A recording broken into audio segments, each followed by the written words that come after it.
Sorry. Raise your hands if you have a question for Stuart, please. That's good. I That's can just better. imagine him coming in and just beating me up. Just the featherweight just comes battering the heavyweight. All right. Alistair, let's start with you.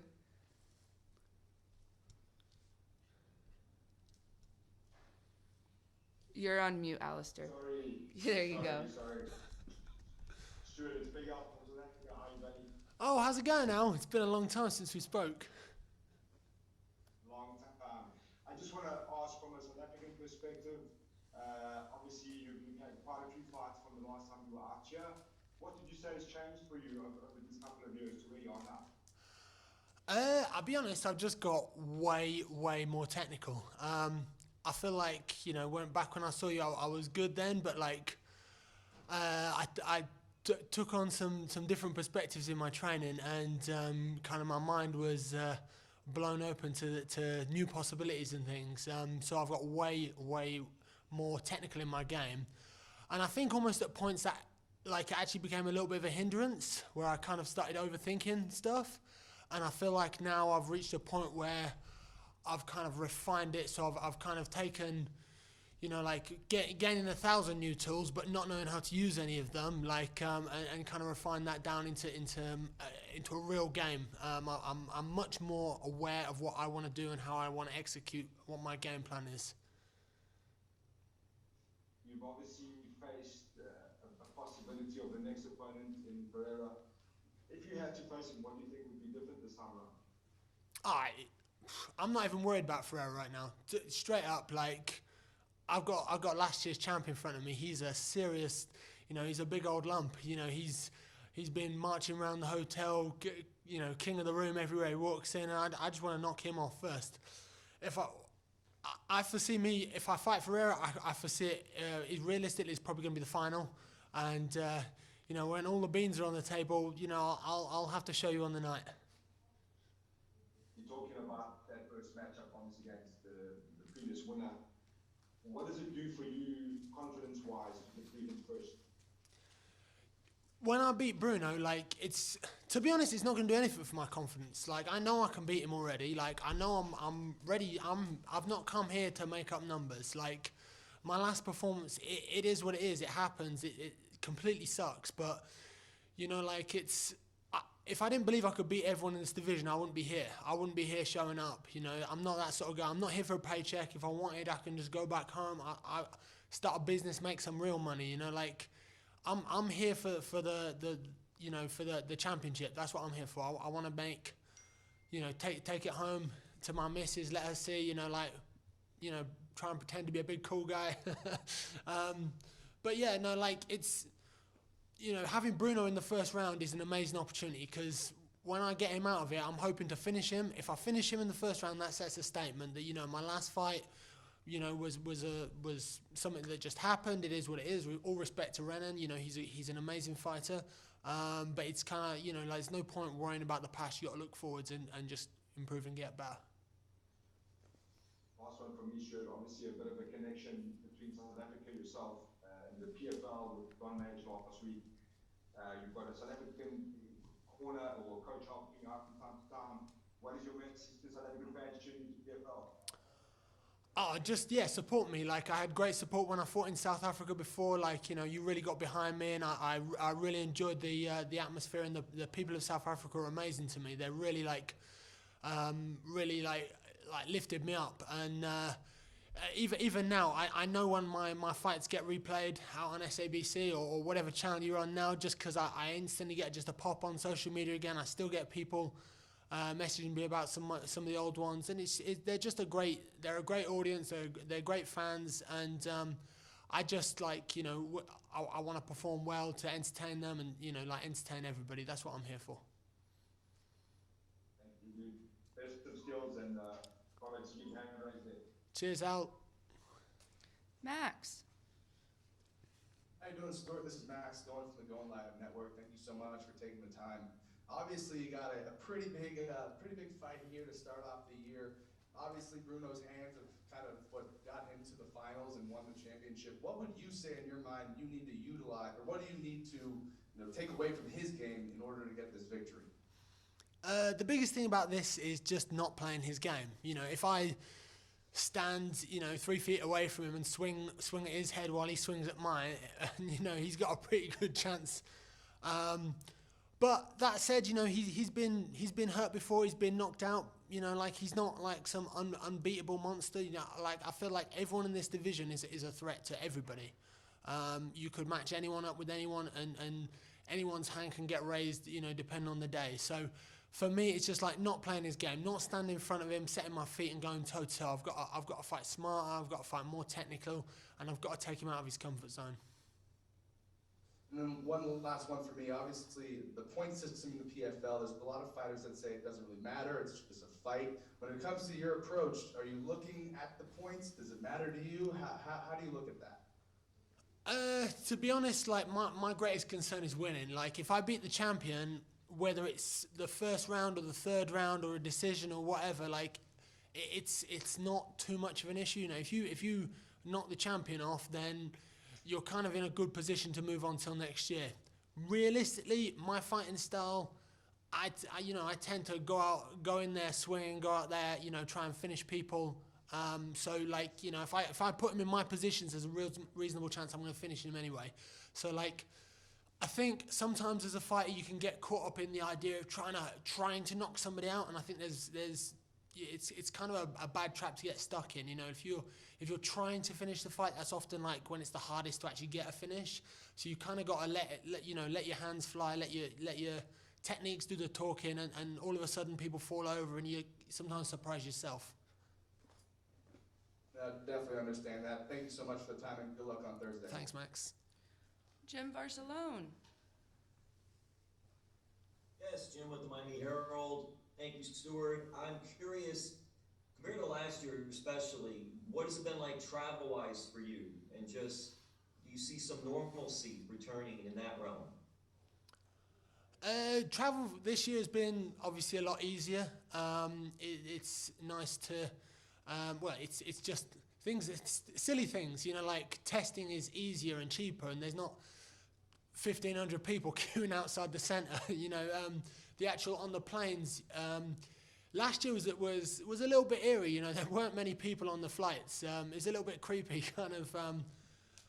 And this year is kind of a bit more return to normal. Just generally, like being out here, it's so much easier when when we obviously were in the bubble last year.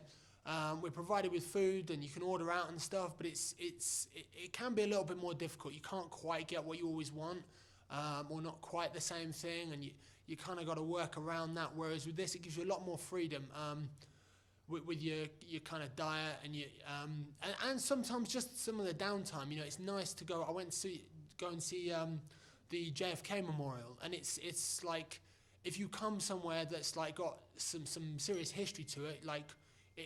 It's nice to go and see things that are like bigger than fighting, bigger than, more important things in the world that like remind you that, like at the end of this week, something crazy in my life is going to happen, a crazy moment of, some sort of chaos is going to ensue, but there's so much more.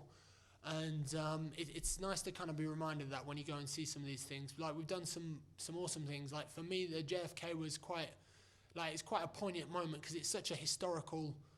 I live in a different continent, and everybody knows what that is. And then something kind of a little bit more lighthearted and fun. We went to the rodeo and saw some proper Texas cowboys, doing bull riding and bucking broncos, and we saw kids chasing a little cow around. So it's like it's nice to kind of see two different worlds. You've got kind of the serious, like, historical things, and then people just living their lives and having fun, having a good time. Well, you mentioned the rodeo. Does that mean we might see you with a cowboy hat lasso coming out to the fight? Oh, man, yeah, I've been, everybody from back home I've spoken to is like, have you got a cowboy hat yet? And I need to get one.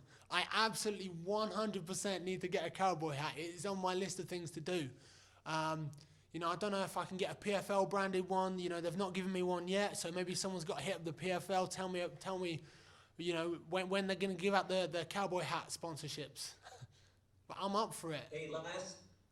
Lastly for me, I'm curious too because you mentioned about being entertaining, and you're in the heavyweight division. All the divisions are important, I know that, but the heavyweight division is such a very eye-popping, popular division, and you're a part of that. So obviously, winning is number one, ultimate, of course. But how much is it also to having an entertaining fight, having a good battle, something that fans get into rather than just have it just be laissez-faire? I think the thing for me is like heavyweights. Everyone talks about how they're less technical, and what they lack, and this and that, and how sloppy and what and messy they are, and they're big fat guys, and blah blah blah. And it's like at the end of the day, heavyweights hit the hardest. We've got the meanest intentions. We fight with the least strategy. We try and win by knockouts. Half of us haven't got gas tanks, so we're going for that first round. We're gunning for each other with mean intentions, and it's like for all the like the martial arts, all the belts you can wrap around your waist, all the the respect and bowing and stuff. This is about having a fist fight, and it's about hitting the other guy in the face, and kicking someone in the head, and that's what people want to watch. Like even if like I've got no problem grappling as well. If I get a chance, I'm gonna pick him up by his legs and throw him on his head. Because that's what people want to see, and that's what heavyweights do. Heavyweights bring it. Don't get me wrong. There's probably a bunch of the guys in there who are 10 times more technical than me. They can do a spinning jump kick and a ninja roll or some crap I don't even know what it is. But I'm gonna put two of these on him. I'm gonna put two hands on him, and he's gonna try and put two on me, and that's what people want to watch. At the end of the day, boxing is so popular. If you watch the boxing at the weekend, there was 94,000 people in the Wembley Arena watching two British guys use just their hands, and at the end of the day, people want violence. All the technique in the world, the heavyweights are the most interesting because we are the most violent, and that is what people want, and that's what I'm a part of. That's why we put more points on getting a first round win, because it's it shows you come out with aggression, excitement, and heavyweights do that the most. I am excited. I'm excited to watch the other fights. I love heavyweight fighting. Thank you, Stuart, and we'll look forward to watching those two big Bens coming at them. Boom! Lorenzo. Hi, Stuart. It's nice to talk with you. This is Lolo from Wilkiesburg Pod Network. Safe to say there's been a recent resurgence, if you will, right, of UK MMA. There's lots of exciting fighters in a variety of weight classes, both male and female. If you go out there this week and defeat last season's heavyweight champion in Bruno, how big of a jump do you think that would be to get your name elevated in that conversation, along with the rest of the talent coming out of UK and England? Oh, it's huge for me. It's absolutely massive. This is, Bruno is a world-class fighter. He could be put in any division in the world, and he will be competitive with anyone in the world. And for me, if I beat that guy, that means I've got to be up there as well. I've got to be considered.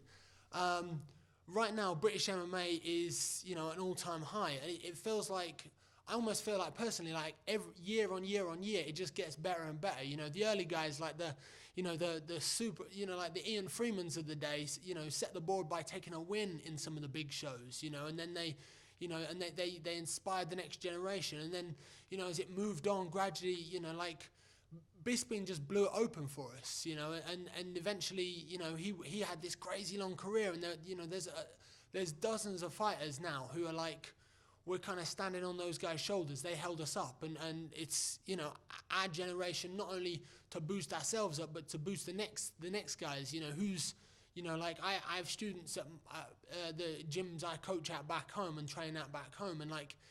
It's not just about me, like, building my legacy. I think sometimes people can be quite selfish. It's about, like, pushing forward the next guys. Why wouldn't I want the UK to be the best country in the world, and I think I can be a small part of that. That'd be cool. And just building on your answer there, you talked about you pushing a lot of other fighters forward also. Besides yourself, then, do you have a favorite fighter in the UK right now that maybe most of us might not know their name or who they are?